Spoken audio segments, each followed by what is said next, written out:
गत 18 दिसंबर 2024 को संसद में देश के गृह मंत्री अमित शाह जी ने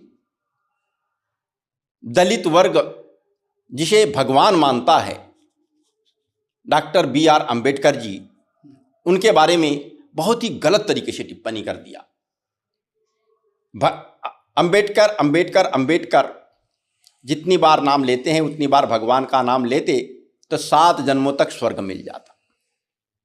मेरा मानना है कि अमित शाह जी को भारतीय दर्शन का ज्ञान नहीं है। भारतीय दर्शन में आदर्श को ईश्वर एवं परमादर्श को परमेश्वर का स्वरूप माना जाता है।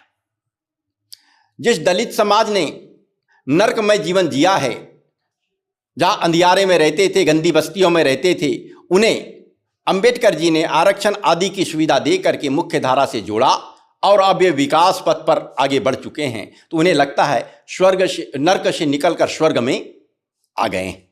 तो नर्क और स्वर्ग उन्हें इसी युग में, इसी जन्म में देखने को मिल रहा है। उन्हें स्वर्ग की बात सोचने की जरूरत भी नहीं है।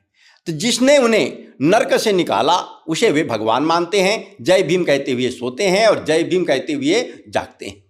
तो अमित शाह जी के पास ये अधिकार नहीं है कि उनके भगवान के बारे में वो अपमानजनक शब्द कहे। दूसरी बात ये आती है कि उन्होंने ये जातिगत विद्वेष फैलाने के लिए संभवतः ऐसी बात बोली। ये कोई पहला अवसर नहीं है। इससे पहले 1990 में भी सांप्रदायिक सौहार्द का वातावरण पूरे देश में उससे पहले बन गया था। तो इन्होंने रामरथ यात्रा निकालकर 90 से 92 के बीच में सांप्रदायिक संक्रमण काल शुरू कर दिया था और इतना उन्माद भड़का कि आज तक वह उन्माद शांत नहीं हो पाया है और उस उन्माद से उत्पन्न उर्वरता पर इनकी फसल लहलहा रही है। भाजपा लगातार सत्ता में आ रही है। अब वो भी शायद मुद्दा कमजोर होता दिखाई दिया तो इन्होंने अब ये नया जातिगत विद्वेष फैलाने वाला एक नया तमाशा शुरू कर दिया है। अब बात, मेरा आग्रह, अभी इंदिरा ज्योति अभियान के शुभारंभ अवसर पर जब मैंने कहा, राजनेताओं से अपील किया कि वे अमित शाह की टिप्पणी का जवाब देने के लिए बार बार मनुस्मृति की बात कर रहे हैं और मनुवाद की बात कर रहे हैं, इससे और राजनीतिक विद्वेष बढ़ने की संभावना बढ़ गई है। क्योंकि ये मनुस्मृति पर पहले भी काफी कुछ चर्चा हो चुकी है और पहले इसको ब्राह्मणवादी बोला जा रहा था, बाद में इसको सवर्णों का शास्त्र बोला जाने लगा और सवर्ण और दलितों के बीच में विवाद की एक रेखा बन गई। और इस रेखा को देखते हुए ही डॉक्टर BR अम्बेडकर ने महाराष्ट्र के अभी वर्तमान जो रायगढ़ जिला है, वहां महाड़ नामक स्थान है, वहां एक बाकायदा कुंड बना करके मनुस्मृति को जलाया था। और इतना ही नहीं, उनके साथ में कई विद्वानों ने साथ भी दिया था उन्हें। एक गंगाधर नीलकंठ सहस्त्रबुद्धे ब्राह्मण वर्ग का प्रतिनिधित्व करने वाले थे, उन्होंने भी कहा था कि मनुस्मृति में कई चीजें विवादित है।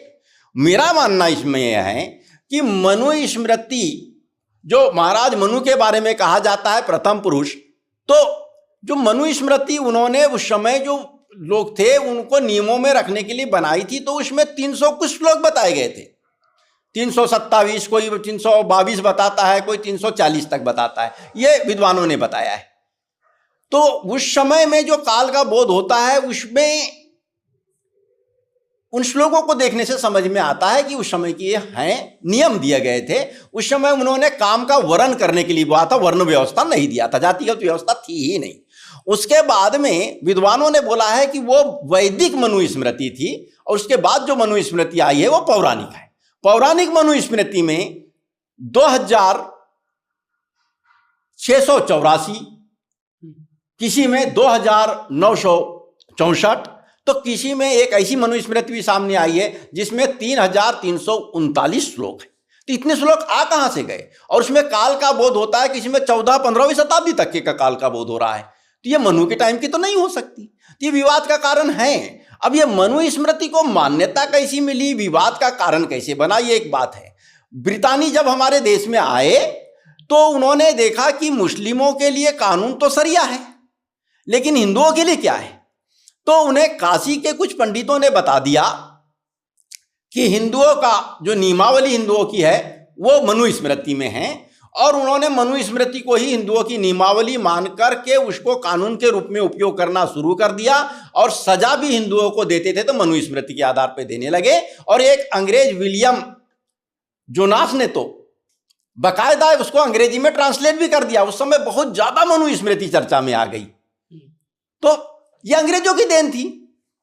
वैसे तो बहुत सारे हिंदू धर्म ग्रंथों में ऐसी टिप्पणियां हैं, रामचरितमानस में भी जो टिप्पणी आ गई है कि ढोर गवार शूद्र पशु नारी ये सब ताड़न के अधिकारी, इसको लेकर के भी लोग सहमत तो नहीं है, कोई भी सहमत नहीं है। सीता को अग्नि परीक्षा के मामले की बात आती है या सीता को महल से निकालने की बात आती है, इसमें भी कोई सहमत नहीं है। तो क्या रामायण के प्रति ही पूरे रूप से सहमत नहीं है? ऐसी बात नहीं है। हिंदू धर्म में बहुत ज्यादा फ्लेक्सिबिलिटी होती है, यहाँ कट्टरता नहीं है। यहाँ लोग जो आज के परिवेश में बहुत अच्छा है, प्रासंगिक है, उसे मानते हैं, क्योंकि ईश्वर को आदर्श के रूप में मानते हैं। आदर्श के रूप में जब मानते हैं तो जो आज प्रासंगिक नहीं है उसको अपने आप निकाल देते हैं। कट्टरता बिल्कुल नहीं है। तो चूंकि हमने नेताओं से अपील इसलिए किया कि जैसे ही आप बोलते हैं कि ये मनुस्मृति को लागू करना चाह रहे हैं, मनुवाद की बात कर रहे हैं, तो इससे क्या होता है कि आप दलितों का पक्ष ले रहे हैं। और मनुस्मृति की जब बात आती है, पक्ष लेने वाली बात आती है, तो उसमें सवर्ण बढ़ जाते हैं। तो ये सवर्ण और दलित आपस में बढ़ जाए, यही तो बीजारोपण किया है अमित शाह जी ने। उनको हम सफल नहीं होने देना चाहते। इसलिए मेरा आग्रह है कि अनावश्यक रूप से मनुस्मृति की बात नहीं की जाए। मनुस्मृति सही कौन सी है ये तो कोई जानता नहीं है, इसलिए इससे बचा जाए, क्योंकि इसमें जातिगत बोध होने लगा है। जब ये दलित या कोई नेता बोलने लग जाते हैं कि भाई ये मनुस्मृति को लागू करते हैं, मनु की बात करने लगे हैं, तो सवर्णों की आत्मा को ठेस पहुंचने लग जाती है। हमारे नियमों के खिलाफ, हमारे महर्षि के खिलाफ, या हमारे महाराज के खिलाफ, या हमारे ग्रंथ के खिलाफ बोल रहे हैं। तो अनावश्यक विवाद बनता है, जातिवाद विद्वेष फैल सकता है। हमें जातिगत विद्वेष को बढ़ावा नहीं देना है। अमित शाह जी ने इससे पहले भी 12 जुलाई को एक प्रयास किया। भारत का राजपत्र में उन्होंने एक अधिसूचना प्रकाशित कर दिया। उस अधिसूचना में लिखा कि श्रीमती इंदिरा गांधी ने तानाशाही पूर्वक 25 जून 1975 को देश में आपातकाल लागू कर दी थी, इसलिए वे प्रतिवर्ष 25 जून को संविधान हत्या दिवस मनाएंगे। इस प्रकार उन्होंने संविधान की हत्या होना घोषित कर दिया। ये साधारण बात नहीं थी। इससे उनको लगा कि दलित उखड़ के सामने आ जाएंगे कि हमारे अंबेडकर की रचना को मरी भी बता रहे हैं, लेकिन ऐसा नहीं हुआ। तब उनको लगा कि अरे ये तीर तो उनके हाथ से निकल गया, उसके बाद भी कोई फायदा राजनीतिक नहीं हो रहा है। नया संविधान बनाने का उन्होंने मार्ग प्रशस्त किया था, उससे मार्ग प्रशस्त होता दिखाई नहीं दिया और राजनीतिक लाभ होता दिखाई नहीं दिया।